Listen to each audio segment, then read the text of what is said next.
I did 18 years in the New South Wales Police Force and really enjoyed it. It was a great experience.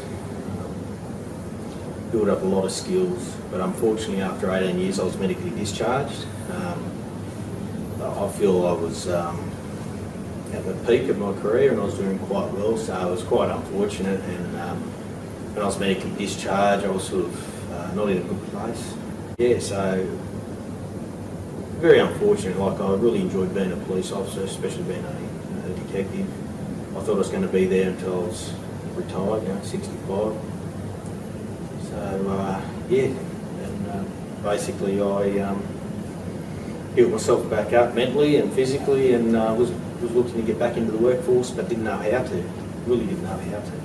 I started speaking to Sean and he told me all about this program, and the way he explained it actually ignited a bit of enthusiasm. I thought, yeah, okay. And Sean, being an ex-police officer, he spoke my language at the end of 2018, but I was able to do it at the start of this year, and that's when things changed.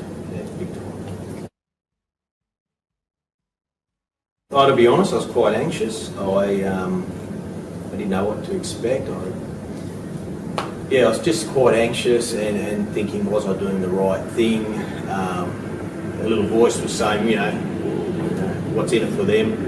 These people are reaching out and helping me. That's unusual. Being an ex-police officer, you're very untrusting, at times. But yeah, just basically a fair bit of anxiety and just questioning whether I was doing the right thing.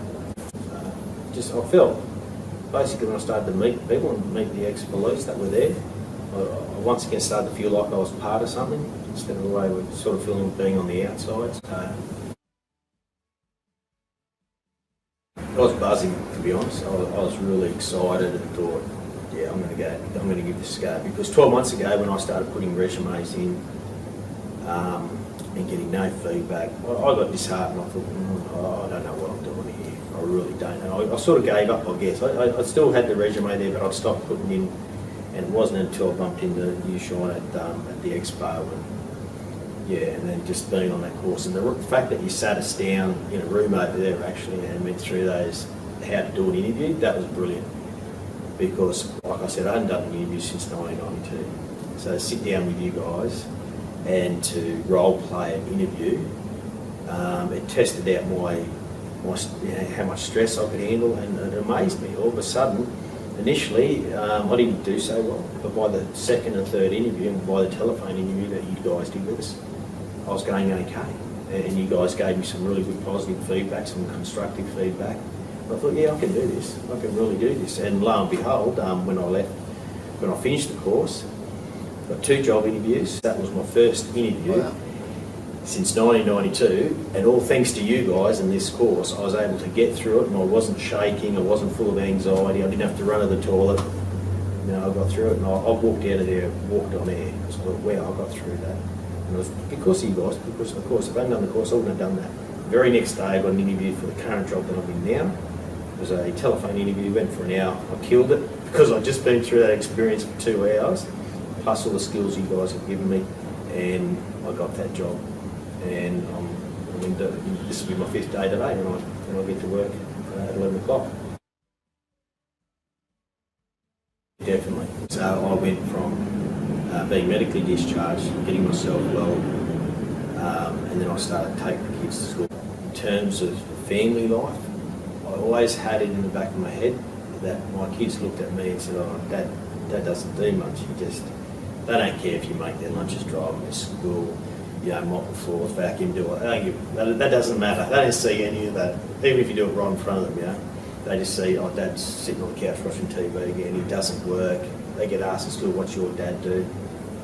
It shouldn't matter, but it did. It eroded away, I guess, my own confidence. And and now that I actually feel it's a good feeling to say, get home and say, hi kids, how was school? It's like how it used to be, Or if I just before I left today, I said goodbye to them all, and I'll see you when I finish work. It's a nice feeling. It's built my confidence. I don't know. I'm hoping that's going to have a positive effect on my kids. They're going to see me and say, oh, okay, we saw where Dad was, and we can see where he's going. So yeah, I think it's had a really positive effect on the family life. Oh, most definitely. To be honest, I didn't think I'd work again. I honestly didn't think I'd work again, and I was waiting for the disability pension or whatever it is coming up, and I was told that, and I believed it, and I probably believed it before I was told. Just where I was in 2012 when I was medically discharged, I honestly didn't think I was going to work again. So, yeah, to be where I am today is incredible. But I've got to say it again, if you blokes weren't there, and if you weren't ex-police, like that's very important. The fact that you are ex-police and you relate, 100%. So when I walked away from here after 4 days, that wasn't it.